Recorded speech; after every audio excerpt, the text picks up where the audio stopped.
All right, good evening and welcome to tonight's meeting of the Municipal Building Design Committee. Let me go back to my screen here so I can read all that stuff. All right. In accordance with the requirements of the open meeting law, please be advised that this meeting is being recorded and broadcast over the Lindbergh Public Access channel, potentially, but will definitely be available on the Public Access YouTube channel within 24 hours. The agenda lists all the topics which may be discussed and are those reasonably anticipated by the chair. Votes may be taken as a result of these discussions. Not all items listed may in fact be discussed, and other items not listed may also be brought up for discussion to the extent permitted by the open meeting law. Tonight's agenda, we're going to start with any public comments, and then we're going to go through an RFP for design services. Do we have any public comments this evening to get us started?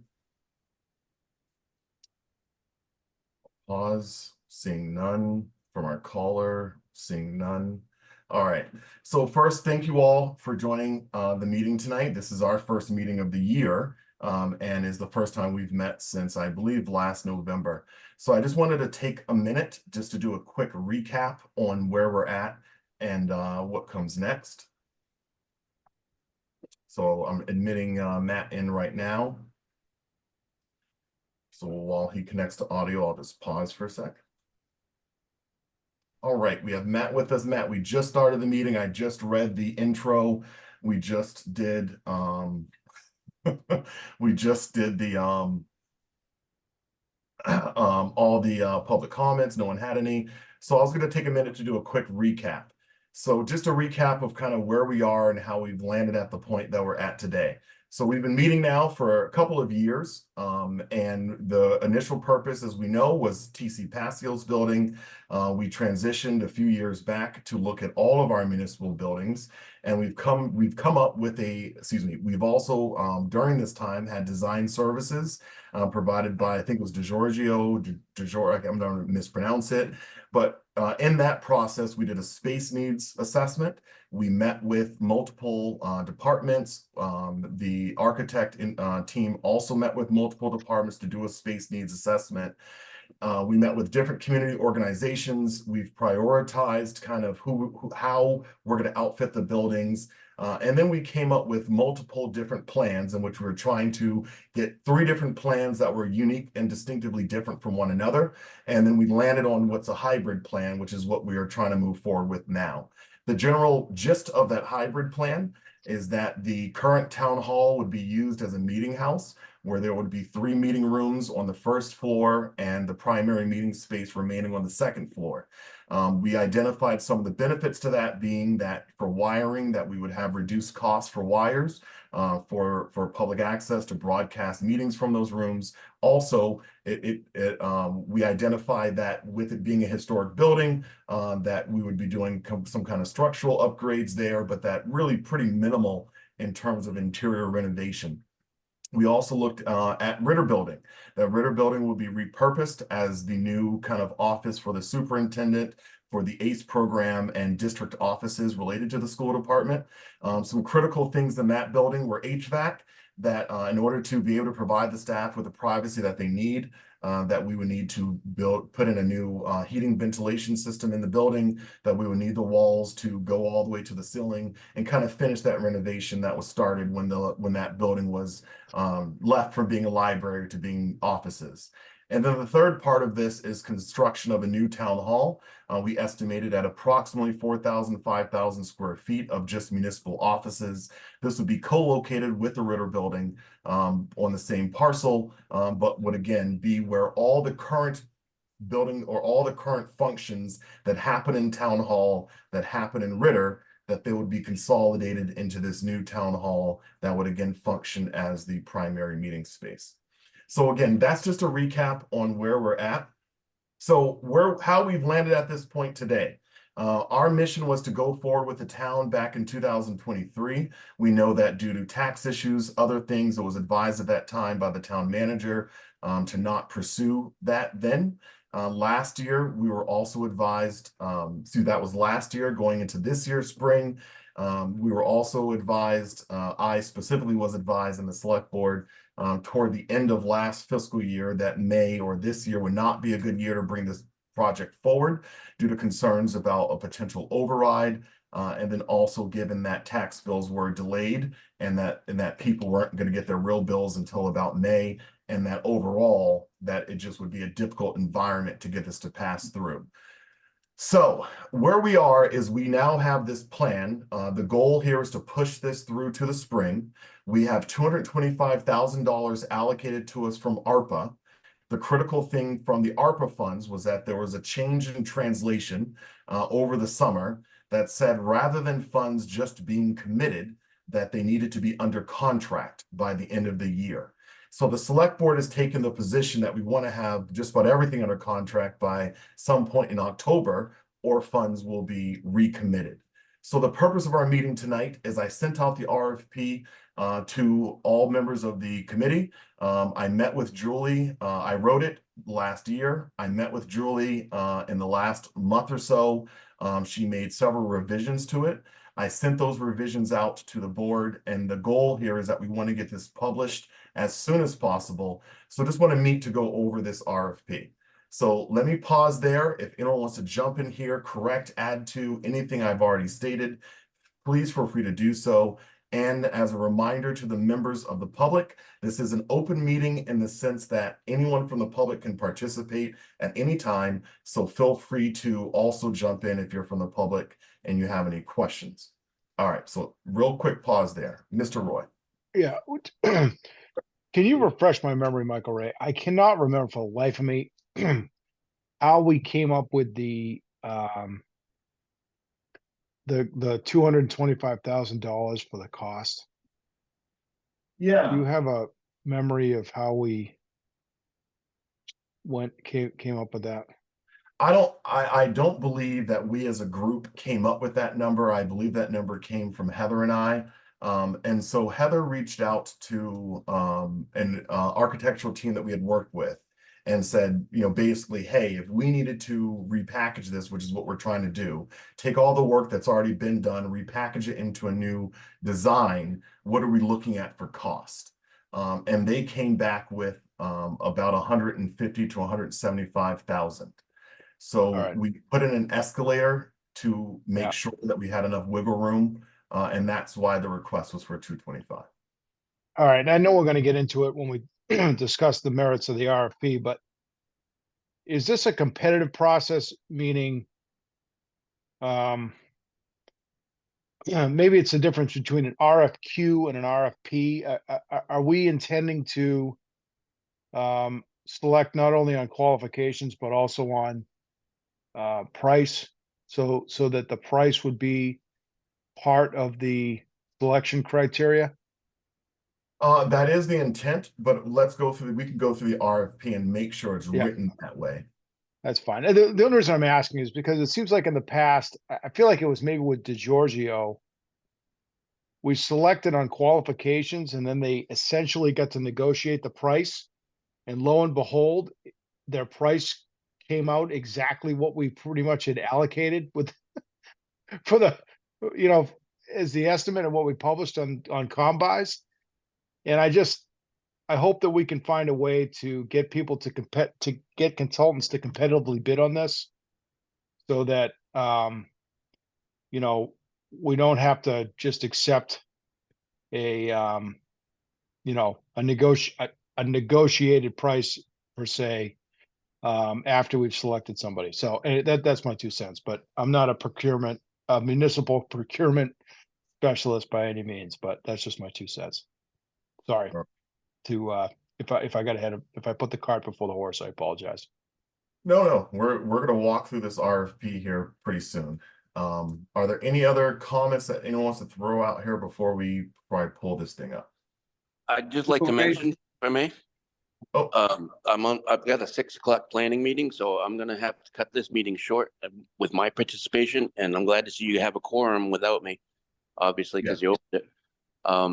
And I don't honestly, I'm in a similar boat as Greg. I don't really recall the specifics of the RFP. I remember talking about it, and I watched the select meetings, and it seems like you just wrote it up and the assistant town manager fine-tuned it, and I don't even know what it's for. I was assuming assuming that we were going to get a similar assessment of the Turkey Hill, because that my understanding was that the reason we put a big pause on this was not only because of the monetary whatnot, because that we wanted to start changing and shifting our focus from TCP to Turkey Hill, but we don't have a TAPE or any kind of assessment on that building, and I don't know how much that would cost. And so this RFP, 225,000 more for what? I'm not quite sure. Yep. So I can answer that, Mr. Allison. So we had discussed an RFP at our last meeting about how to move this, how to create a conceptual plan for the Ritter Building, new town hall, and the I'm going to call you next, Mrs. Scolenbrini, and the current town hall. And I know that you and I had talked about, getting the software to see if we can do this ourselves and kind of mapping something out related to that. So the school portion of this is, there was a meeting that occurred with kind of key members from, it was with the town manager, it was with representation from parks. I know I was there at the time as chair of the select board. We had, I'm blanking on all the other people there, but the purpose of that meeting was to discuss upcoming capital needs for the town. And at that time, the strategy that the town manager wanted us to take, and I fully agree with it, is for the school department has capital funds allocated to them to do a needs assessment of Turkey Hill. And that they're going to be kind of building together the project with the intent that in the spring that we would go forward for the funds for both projects, for the Turkey Hill project as well as the municipal building design project. So one request for funding. We'll see how all of that actually shakes out. But that is kind of the map that the town manager kind of laid out, as I recall, that we were all in agreement to. And I know that the school committee is at the beginning process of moving forward on that. Mr. Scolenbrini, real quick. I'm kind of like Greg. I'm familiar with the way you buy architectural engineering services in the state of Massachusetts, but in my experiences in doing the federal acquisition of A&E services, we would never. We had a lot of rules and regulations, and we would never end up getting a firm like a negotiating to a firm fixed price without going through the selection process. And then once you pick the what you think is your best qualified guy or gal, then you go ahead and sit down and negotiate labor rates for principals, for the journeyman, draftsman, that kind of stuff. And then you come up with a cost for whatever services you're going to procure, whether it be from project scoping through 35% design and then final design. So I wonder, if we're not putting the cart before the horse in terms of coming up with like a lump sum total available for design without fully understanding what's required of buying AE services in the state of Massachusetts. I mean, I think it's buying AE services, in my experience, whether you're doing federal work or local work, is always a fairly complicated process, because you don't necessarily want to buy somebody's low bid. You want to kind of go through the qualification process, and once you do that, then you sit down and negotiate labor rates, and then you decide what the scope of work is going to be and come up with a cost for that scope of work. So that's my 2 cents worth too. Yeah, so I do public procurement, so I can kind of explain this a little bit better, and I think hopefully Mr. Scolenbrini and Mr. Roy, it will alleviate some of your concern. So the way that this RFP is written is similar to the one that we published before, in that we kind of outline what the criterias are of how we're going to evaluate the different proposals. So this isn't kind of a blind bid where you have to hire the lowest bid. That what you have to do is you have to identify who meets the qualifications. So what I want to do is get into this RFP. Let's go over those qualifications. And then from that, when the bids are received, the way I initially wrote it, and I have to verify that it's still in there, is that you get kind of two packets. One says, here's my proposal, here's the services, here are my needs. Second says, here's the cost. And then what we've done traditionally is we go with the vendor that meets all of our needs, that comes out as kind of the highest rated, that we do an interview, and then we select that person, and then continue to negotiate on the price. So, the funds have to be allocated for the project before the RFP can be published. And so, we have to have the money available, and then we can go out. But I do understand what the concern is. But if I can just go right into this RFP, let's just kind of do a quick overview here. I know that a couple members are short on time. So I'm going to start sharing my screen here in a moment, and let me know when you can see this.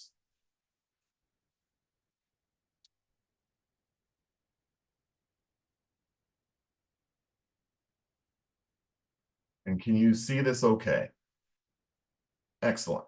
All right, so I'm going to kind of just do a very quick overview of this RFP. So again, we're projecting out a release in October, responses due in November. I do want to push this timeline up, but this is kind of the worst case scenario of how we've identified it. As we walk through this, things in yellow are things that we need to fine tune. The release date is going to be determined by the day that this gets published in Combis. Bottom line on this one is, whatever day we give it to Julie to publish, there's going to be about a week delay. So if we want this published October the 6th, she needs to have it by basically September the 28th or something like that, 29th. And so, the sooner we get it to her, the sooner it can get published. It's typical to afford 4 weeks for a response for these kinds of things. And so we do have some flexibility there, but that's the goal. Should have the year needs to be adjusted too on that one. Oh, yep, we're all saying 21 here, huh? All right. And I can make changes in real time. All right, so again, I'm briefly going over this, and then we'll hit the key points where we want to talk about. So, we have in here estimated construction of the project at 25 million. I think that based on all the information that we've come up with so far, it's closer to 15 million. But again, we don't fully know that. That's part of this project, is the cost estimation. But I think that the town manager was pretty clear in talking with me about this, that we want, we got to keep this cost basically as down as we can. All right, so what's next in this section is, copies of the request are available, all proposals sealed, clearly marked, etc. And 2 separate envelopes are due by such and such a date. And then, later on it clarifies again that one is the actual proposal, the other one is the cost. So most public procurement, it's one and the same, but in this case, we are separating. So a lot of what we're seeing here are standard language. We are asking for a normal, 5 copies, a total of 6 sets. This should be increased to 7 or 8. We can also make copies, but since there's 7 members, so I will come back to that one. And then again, the dates of when all this is going to be published, that's going to be flexible depending on when this gets out the door, but this is all pretty standard language. All right. Michael, Ray, just on that just a quickie on that one with the copies. Why don't we just add that they should give us they have to provide a digital copy? Yep. That way, I'd rather not have the paper myself. How many typically for these things, we normally want to see a couple original papers, but right. I'm okay with leaving like it is, but just adding that they need to also provide a digital copy. Okay, let me make a note here.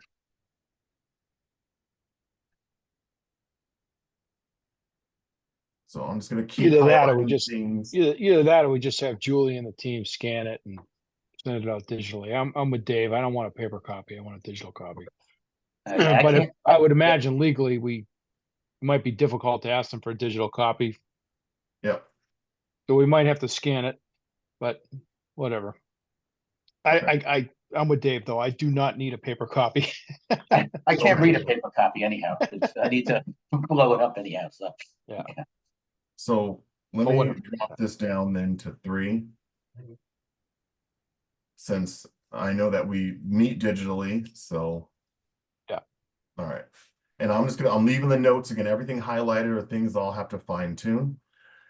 All right, so next we go into what the complete bids are, town reserves, again, standard language as we're going through this, and proposal can be withdrawn, etc.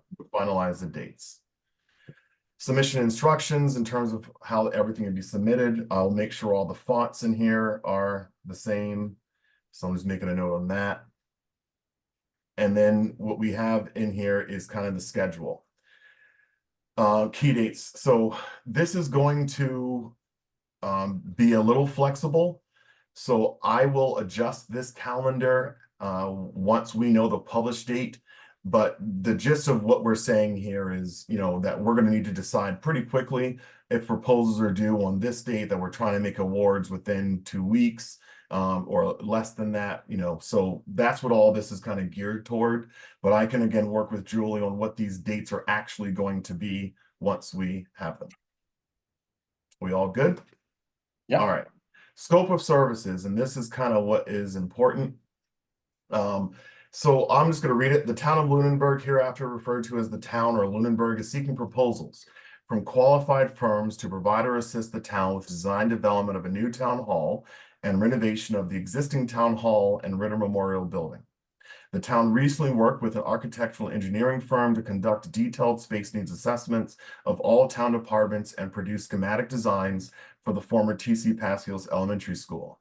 It was determined that the town would like to use the data collected to revise plans that will allow for A, construction of a new town hall that houses administrative offices, B, renovation of the Ritter Memorial Building to house the school district's administrative staff, and C, renovation or conversion of the existing town hall to a meeting house for public meetings. Services provided shall include cost estimations for construction. The selected firm will work with the Municipal Building Design Committee and Select Board to complete the scope of services as outlined in the RFP. If construction is funded by the Lunenburg Town Meeting and any required ballot elections, the Municipal Building Design Committee may recommend that the firm be retained for final design and construction phase service, contingent on both the town of Lunenburg and the firm successfully negotiating a scope and fee for additional services. The decision to retain the firm for such additional services will be at the sole discretion of the town manager and Lunenburg Select Board. The town reserves the right to postpone or cancel the awarding of a contract for any and all reasons. This language is needed in this initial RFP, so that way, if we decide down the line that we want to keep working with this company, it allows us to not have to do this process again. So background, which, the key things that we wrote here are that the Municipal Building Design Committee has been working for several years to identify a municipal building solution that allows for the consolidation of school and administrative offices and public meeting spaces. Currently, school administrative staff are located in the former T.C. Passios Elementary School. Inspectional and building services are located in the Ritter Building, and all other town administrative offices are located in Town Hall. All properties are located in town center within 1/3 of a mile of each other. The site for new town hall is identified as the same parcel as the Ritter Administration Building. Both town hall and Ritter admin buildings are historical buildings. The Ritter Administrative Building was previously the town's library and was built to specifications that allow the storage of books. This is noted because of price pounds per square foot at the library are much higher than what any office building would really need to be. 4, within the last 10 years, the town hired professional firms to identify facility needs, and significant progress has been made to address those needs. All reports will be provided to the selected firm. And then the town recently hired an architectural firm for the redevelopment of the former T.C. Passios Elementary School. And then, I'm not going to read every single word here, but previously the town was seeking to consolidate all municipal and school offices and services into one building, but is now seeking to prioritize the preservation of its historical buildings by continuing their use and provide for the administrative needs of the town. During the previous and recent process, the Municipal Building Design Committee and architectural firm met with staff, community stakeholders, and various town departments or officials and worked through the exact space needs that the project seeks to accommodate. That process will not need to be replicated. The selected firm will be provided with all space needs data and is expected to finalize schematic designs and provide design development services. 6, the chief executive body for the town is a 5-member select board. The town is managed by a town manager responsible for day-to-day operations. And then 7, the contract awarded from this bid will include review, inspection, and recommendation to the select board. The vendor firm selected will be expected to meet with the Municipal Building Design Committee to develop and review plans and estimates. So that is the background. Any conflict on this background before we keep pushing through? All right. So now we go into the scope. And yep, Matt, just go ahead and speak. You don't have to raise your hand. Well, I'm gonna have to leave you guys in a few minutes because the planning board meeting is gonna start. Can I give my 2 cents? Of course. Okay, so my 2 cents is that we're not ready to do this. My recollection is that we didn't even talk about this as a group, as far as the verbiage, the language. I also was not unhappy to see the previous town manager go. This seems to be something of hers and yours and the assistant town manager's doing that we really didn't have much to do with. And it seems like it's being rushed through so we can commit $225,000 of ARPA funds, which could easily and happily be spent in other areas. And we could actually fine tune this, get some info on Turkey Hill and do a more complete job. But I guess that's it. And it doesn't seem the annex is included in this either at the Ritter. But again, I'm sorry, I do have to go. Appreciate everybody's work. And I know Matt's not going to be here for my response, but we did discuss as a group ARPA funding request, what we thought that we needed for funding. We had identified that we needed some funds for this phase of the project. And we made a request for those funds for this phase of the project. But I do agree with you that we have not gone over in any detail, this RFP per se. We've gone over broadly what we wanted this to achieve. So this is kind of that more technical review. Project scope. Reporting to the Lunenburg Select Board and Municipal Building Design Committee, the selected vendor will provide the following scope of services. 1, meet with the Municipal Building Design Committee or Select Board twice a month from October through January to discuss and review expectations, data, and plans. And I wanted to pause there. So I don't know if first of all, it's going to be in this time frame. So it's likely going to need to be December through February. But I think we were estimating based on the research that the town manager and I did that we were thinking this was a 60 to 90 day process to finalize some plans. As a recap, Mr. Allison, who I know just signed off, he and I were trying to work together for him to separately come up with CAD drawings that would kind of push this along, as many of you recall. We just haven't come up with a work product from that effort. But that was something that we were trying to do, was bypass some of this and have this done internally as best we could. But again, we haven't made any progress there. So now twice a month is a bit aggressive. As I remember previously, that the evening meetings are what drives the cost of a contract up. So in my opinion, I think that we should decrease this from twice a month to once a month. Or we leave it as it says twice a month for them to be available, or just specify a certain amount of meetings, like 8 meetings or something along those lines. What do you guys think? I'm saying you can leave it as twice, but if we meet twice, that I'd say that'd be impressive. But we can say twice because let's set an expectation, and if we don't need it, we don't do it. Yep. Otherwise, can if you try to, okay. Sorry, Right? David, I didn't mean to cut you off. Can we, I understand the need to be specific so that bidders are comparing apples to apples, but is there any opportunity that we can pass, that we could, you know, some design firms may want to meet with the group, you know, twice a month. Some design firms might have a different take on it. Is there a way we can leave that final call up to the firm selected and have them work it into their price or into their you know into their proposal, what they I think if, propose? I think if we were to word this as up to, I think that Yeah, might achieve it. I just, like someone bidding on this thing will probably have an idea of I just remember DiGiorgio, or however you pronounce their name.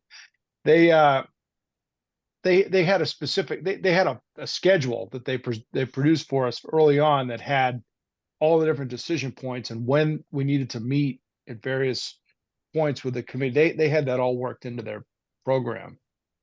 And so that might, I just think that a good firm will probably inform us on how many meetings they need, and they'll probably have that worked into their price. Okay. Or we can specify that they have that worked into their price. All right. Tony, you can just go ahead and jump in. I think that being more specific about what the deliverables will be will Right. help keep the architect engineering firms kind of on the same page in terms of pricing. And that's one of the things that I'm a little bit concerned about the language here, is that I think that we could be more specific with regards to what is it that we're expecting them to give us by that period of time, from December until February. The other thing is you couldn't pick a worse time of the year to try and have meetings, So I think that's another thing to kind of temper, whether it's, 2 meetings a month or 1 meeting a month. I think what you'd be better off to do is to say, we want the estimate by this date. We want the concept plans by this date, and then let them decide how long it's going to take for them to do that. And then ask them to include when they think they would need to meet with us to come up with those deliverables. Yeah. So let's get into that in number 4. Okay. The designer shall confirm and prepare approved site and environmental analysis, develop a schematic design consisting of drawing and other documents illustrating the scale and relationship of product components. That's pretty standard. Number 3, the designer will be required to prepare detailed room data sheets and diagrams establishing necessary adjacencies and proximities as appropriate. This includes the evaluation, and Tony, I did, excuse me, Mr. Scullenbrini, I did add in the language that you requested. This includes the evaluation of any state or municipal zoning or regulation, including local design guidelines that might impact the concept. The designers should familiarize themselves with the town of Lunenburg's architectural, of course I misspelled that, preservation district bylaw, section 113, and village center district special conditions and design standards, section 250-4.7. I'm going to highlight this just so that way I can, I'm sure you've already done it, but verify those references. And then the deliverables, and this is really what matters a lot in this. This is kind of the key part of this scope. Develop design to illustrate general issues of layout, rough elevation, volumes, accessibility, site impact, etc. Identify any cost premiums that may be associated with the proposed design. B, evaluation of any state. In fact, I'm going to move this cut. Oh, whoops. I'm going to move this here. All right. Okay. Site prep analysis, and Greg, I wanted to get your opinions on this one. So site prep analysis, including subsurface investigation, soil boring, test pits, etc., to obtain information pertaining to existing soil conditions at the site, of the proposed new town hall. Does this need to be done at this phase? So that's one of my general overarching questions. Are we looking to get essentially design development, deliverable architectural plans? Not construction documents, no. But getting us through schematic and you- into Schematic, you want so we're looking for schematic level. correct. All right. So schematic level, I would say probably doesn't necessarily need to have the field evaluations like that. Although I will say that to the extent we're looking for a real cost, you know, if if you have to do some exotic foundation on a site to get something to, you know, to do your plan, it's going to cost, you know, $500,000 extra to the project. We'd probably want to know it. Yeah. So I would say it would be good to have, you know, surveys and soil borings and things, but for schematic level drawings, I think that would probably be typically a little premature. I think you would be probably doing that more before you get to the next design development, or even the next phase is design development, I would say. But Yeah, I mean, I think this is phrased as schematic / design development, but stopping short of construction documents. I think that soil borings and that type of geophysical work could use up a big chunk of the money that's available for us. And well, yeah, it could, except that it's a pretty small area. and that's where I was going to next. Yeah. Is that I wonder if there was anything there, relatively speaking, over the last 100 years. Like, you know, we've been talking about adding this addition, you know, to the north of the Ritter building. I mean, we don't need, you know, a lot of work done if we think that that space, you know, north of the Ritter building hasn't been occupied by other structures. And, you know, we could look at the drawings for the Ritter building. Hopefully there are some record drawings for the Ritter building. And that would give us an idea as to what the foundations were that allowed the Ritter building to be constructed at that location. And if we're talking about a 4,000 square foot addition to the north of the Ritter building, I don't think you'd see that much of a deviation in what those conditions are. So, you know, I think that we could make some assumptions about the foundations based on what we saw when the Ritter building was constructed, because we're not going that much further north of the existing footprint of the existing building. So I'd say probably don't need a lot of soil boring work at this point in time, unless, you know, the review of the Ritter building foundation drawings shows something, you know, that's alarming for an addition. Like there was an old barn there and it was just backfilled, you know, something along those lines. Yeah, I agree with that, I think. My sense, again, with the caveat of what Mr. Scalambrino just said about, was there something there that we needed to know about? My sense would be to not include it in this phase. I agree. All right, are we all generally? And even if you know, even if there was something there, and you had to do something, you know, you had to remove unsuitable material or something, again, you're not talking about a huge, you're not talking about something on the size of the middle high school project where it would have cost, you know, a lot of money, relatively speaking anyway. So So I just removed that. Just want to confirm we're all in agreement on that. Looks like Brian signaling yes. Okay. Site Site plan, floor plans, building elevations, typical building sections, floor plan with proposed furniture, equipment layout, one construction cost estimate, tabulations of square footage called for in space needs assessment and comparison of square footage shown in the architectural plans, site plan, 1 inch equals 40 feet or larger, identifying any impacts of existing parking, grading, building location, construction phasing, designation of utilities, color rendering of the proposed project for display and presentation purposes and related materials, assistance in the preparation for and presentation to the select board, town meeting, finance committee, energy modeling of proposed design alternatives, and the development and evaluation of high efficiency building materials and techniques. Okay, I have two things that come to mind here, Yep. Mr. Chair.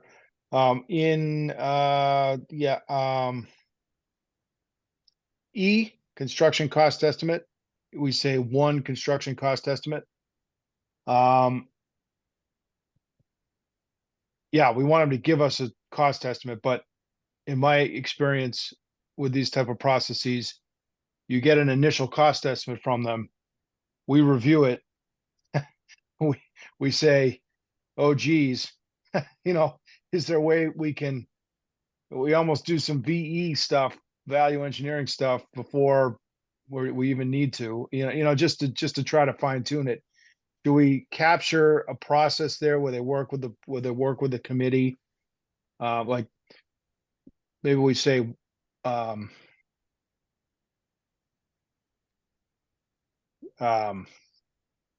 an initial cost estimate to be provided to the board or to the committee and reviewed with the committee, and then developed into a final cost estimate, just something that determines that there'll be a process there.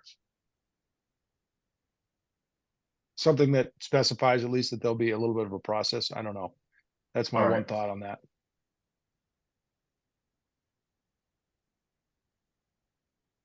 Yeah. Maybe two is fine, but just. Yeah.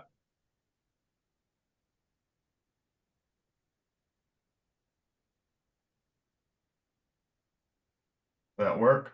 And yeah, and again, maybe we stop short of calling it value engineering just because Yeah. value engineering really comes at the end of the more like when you have construction level drawings and you're really, but something that says that we're going to fine tune this with them. Something like the VE process.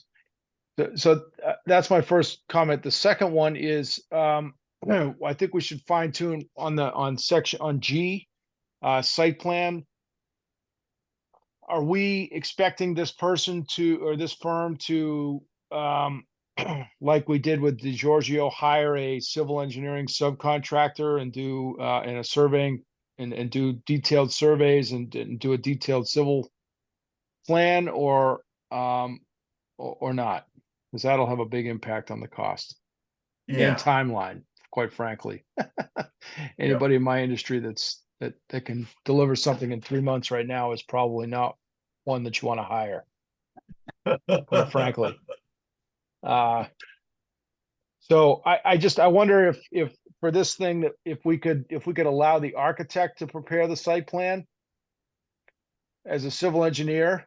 Quite frankly, I hate saying those words, but I think that if we use publicly available information, we also could get a preliminary site plan based on, publicly available information. I feel like we don't necessarily need to go and get a detailed survey yet, or a detailed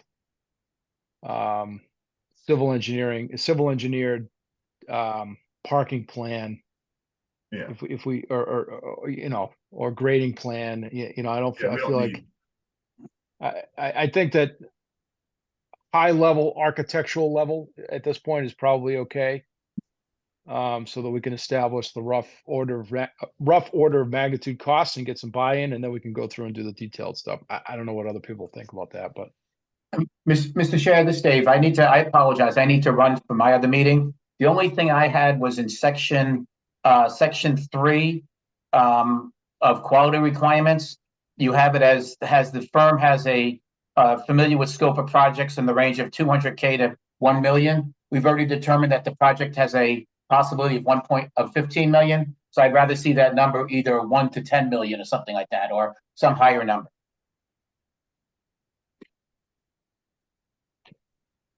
Should we But say other than that, 220? you guys are doing great. I think Um, maybe just, yeah, sorry, Dave. Yeah. So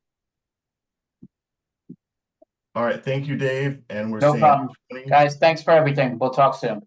So I think Okay. we're gonna lose our quorum.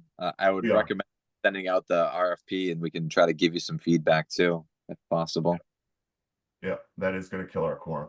All right. Well, hey, we got through the hard part, which was getting through deliverables and of service and the design.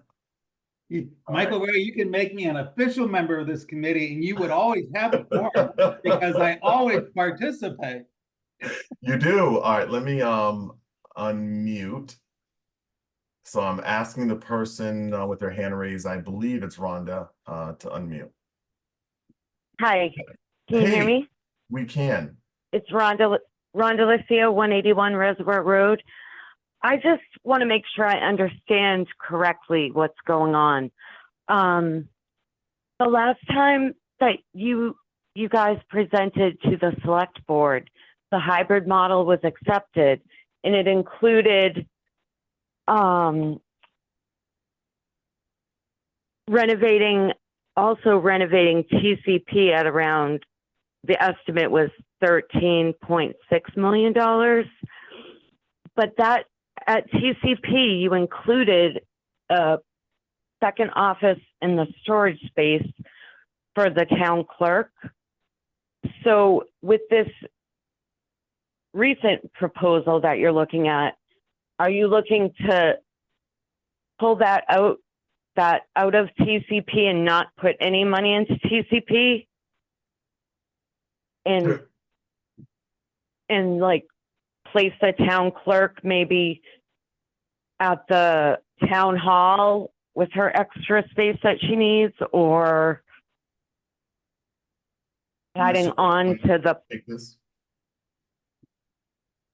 hello? Yep, we can hear you. Hello? Oh, okay. Yep. Do you know what I'm saying? I'm just trying to understand, because I mean, I was on the school advisory committee back in 2011, when the school was looking at which building to take offline. And there was a reason that they chose TCP. It needed the most work, and I'm of the opinion that that building is not worth repairing at this point. So I would be in favor of what you're doing right now, as long as it accounts for the fact of where are we going to put the town clerk in her storage space, either adding to the Ritter or placing her. I'm kind of concerned about the town hall being just meeting rooms. Why couldn't you put her storage and office on the first floor and have meeting rooms in the rest of the building or something like that, or portion of the first floor? I just feel like meeting rooms is almost like a waste of space. And I definitely feel $13.6 million on TCP, I don't feel is worth putting any money into TCP at this point. So I guess I just feel like, you know, you're an advisory board to the select board, and maybe running this by the board in the public would be a good idea before moving forward with whichever path you're choosing. Because right now, the last path they approved included TCP. Do you know what I'm saying? That's my concern. Yep. Greg, you wanna Mr. take Chair? that? Yeah, well, I just Rhonda, thanks. It's Greg Roy here. Yeah, Appreciate that. My recollection here was that one of the benefits to the hybrid model or the hybrid plan that we came up with, was that it identified a clear path forward, meaning, I'm gonna separate into actually 4 steps for lack of a better word, or for lack of anything else. Step 1 was renovate the Ritter. Step 2 was construct an addition to the Ritter, an annex that would be the town hall building. Step 3 would be renovate in a historically significant manner, renovate the town hall to the meeting space, the meeting house. And then the 4th thing, and we may not have presented them in 4 steps, but the last thing that we presented was would be to address TCP. And one of the advantages of that was that recognizing that it's going to cost a not insignificant amount of money to do the first 3 things that I just said, that by the time we get through those, and however long it takes, it might be 24, it might be 36 months, it might, I don't know, however long it takes, that the town would be able to pivot off of a committed, any kind of commitment, or we could sort of push a commitment to the TCP building off into the future. That really, at this point, to do the first 3 things, all we need the TCP to do is to function as space to move people while their space is being renovated. So, for example, when we renovate the Ritter, we have to vacate the Ritter. We can move those offices into TCP temporarily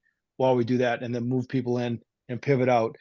In the final disposition, although we have something in the program for what we think from a visioning standpoint, a 10,000 foot view would be nice to have.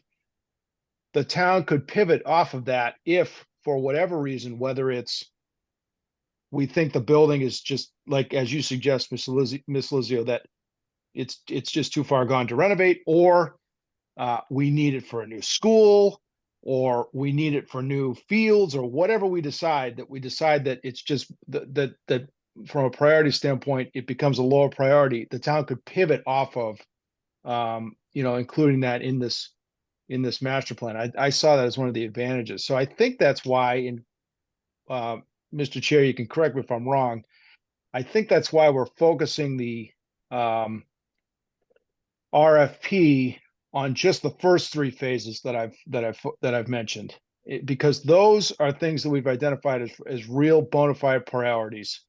There isn't anybody that wants to do anything other than renovate the Ritter. We don't want to see that building taken down or done anything other than renovation.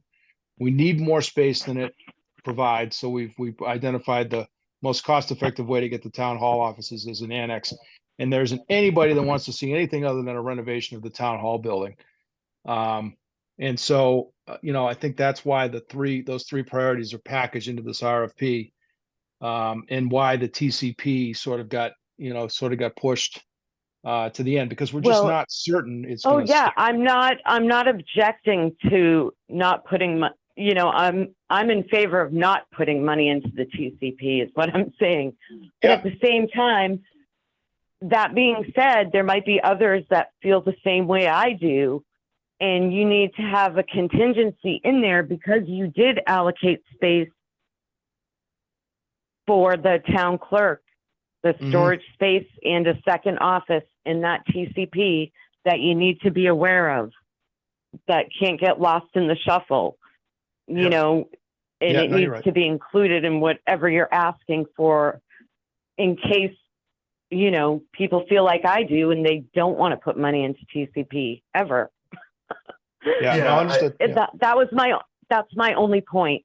But I think the direction sounds more positive in focusing on the 2 buildings.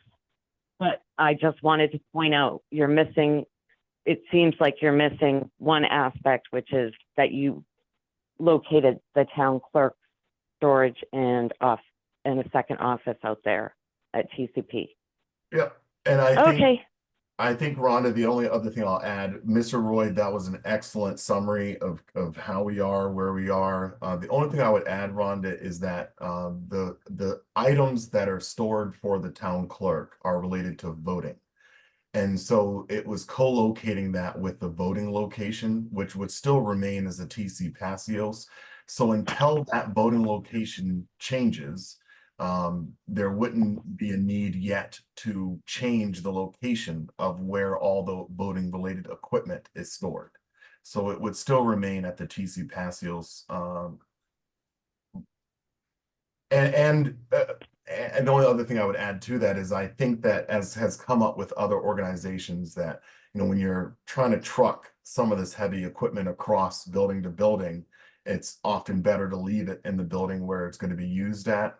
But that is, I'm making a note about town clerk storage. And as Mr. Roy intimated or said, that is absolutely correct, that TC Passios would continue in its use as being the voting location and the storage for the voting related equipment.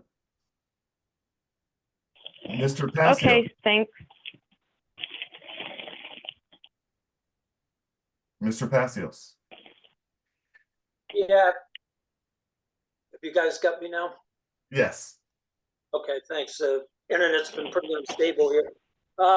The only comment I'd like to add to this extended meeting beyond where it should be is that where is the money going to come from to relocate the offices coming out of Ritter prior to the renovations? There's going to be a substantial expense moving those offices into TCP, and you've already, you know, over the past 6 months to a year, that's always said it's 75% occupied, and you've lost most of the center hallway, I believe, to a roof that we appropriated money for and was never repaired. I don't see how you're going to move those people into that building safely and in a healthy environment and renovate it. I don't think you guys have thought that through thoroughly, and that money is not figured into what you're asking for in this RFP, best I can tell. I'd prefer not to have a response to that tonight, just because of open meeting law.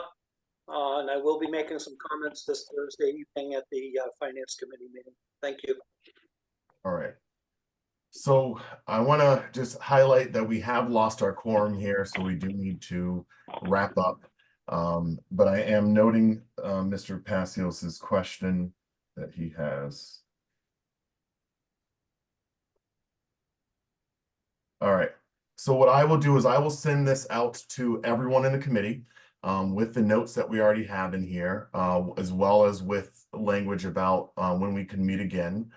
And the gist here is that we want to try to finalize, and we left off on quality requirements. So I will also ask for all of us to kind of take some time and really review section 3, which is how we're going to evaluate these proposals.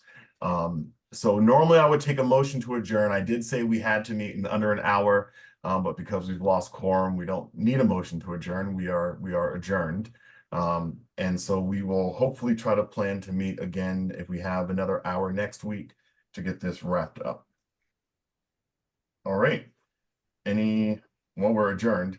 Thank you all for being here, and we'll do this again as soon as possible. And you should get this email from me, if not tonight, then in the morning. All right, everyone, let me stop screen sharing. Hope everyone has a wonderful evening, and thanks again for meeting today. Yeah, thanks everybody. Good to see you all. Right. All right.